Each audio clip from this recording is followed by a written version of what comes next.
Veterans causes, veterans organizations, anything that helps the men and women that have served. And joining me now is Will Burkhart, and it's Mission Impossible Adventures. Thanks for having me on, Mike. First of all, thank you for your service. You know, you're a veteran yourself, and you are doing something. When you say Mission Impossible, you aren't far off here. What are you doing? Yeah. So the idea is to climb Mount Everest in 2020. Yeah, so, just climb Mount Everest. Yeah, for a farm boy from Indiana, that's a pretty big, lofty goal. Impossible for me to have ever imagined growing up. So who's going with you?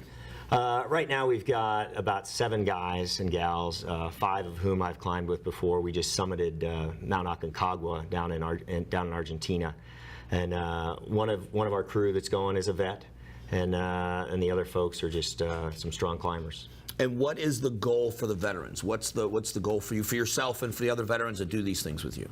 Yeah, I mean, ultimately it's therapy. It's spiritual therapy for us. We recreate the camaraderie that we had in the military. We have a mission clearly defined, and we're willing to support each other to make the mission happen. And then for me, beyond the personal thing, it's a platform that I can raise awareness around veterans issues, and then support my other passion, which is taking veterans stateside, especially in the Southwest, out and getting them the help that Mother Nature can provide them. So using that as a platform, hoping to raise money to be able to take vets out and do some good work with them. A couple of things I've learned, veterans community, is that it's difficult for them when they come back in from being in a combat situation. There's a sense of guilt of leaving behind, but there's also, like you said, the camaraderie, the brotherhood. There's something built in those scenarios that even though you're back with the people you love, there's a connection that most people don't understand. Right. Yeah. When you have bonds that have been formed, on a battlefield, where basically your life depends on the person on either side of you. Those bonds are they're rock solid, and you lose that support, you lose that connection, and for a lot of veterans, it doesn't matter how much support they can get from their loved ones. It's just something that's irreplaceable, and being able to provide the veterans with the support. Not necessarily to replace those bonds, but to basically, work through some of those issues, and put them in an environment that's going to support their personal growth and spiritual growth. That's what it's all about.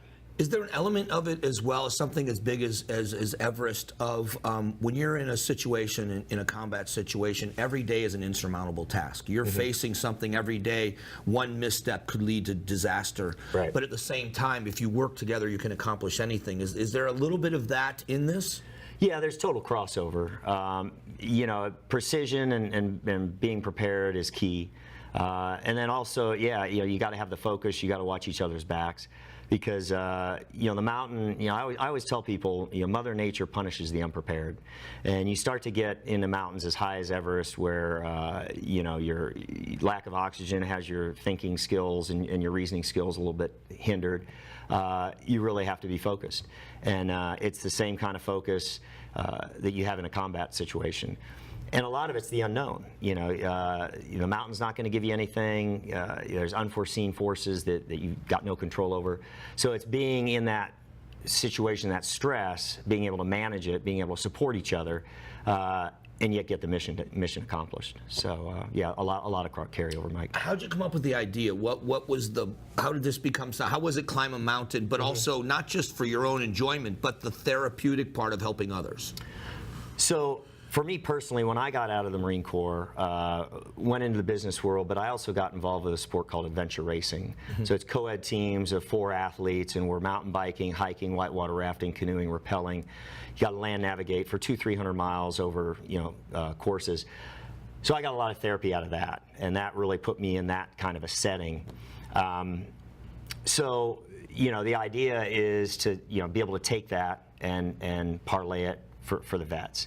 And I guess, again, I've been doing it for 25 years. At the time I started, I didn't really know what I was doing. I didn't know why I was outside. I didn't really get the deep spiritual support that you can get from, I didn't realize it. So now that I've been doing it for this long and seeing the power of it, it's something I got to share.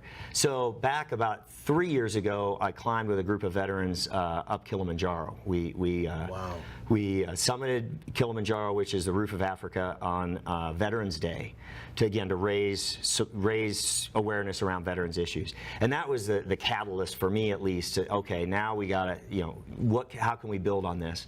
And lost a little bit of momentum. A buddy of mine and I were trying to work it. We were having trouble fundraising and all that. And then just this past year, the same veteran and I, we climbed to the roof of Mexico, Mount Pico de Orizaba, and we're driving back from that, and we're like, hey, we need to do Everest.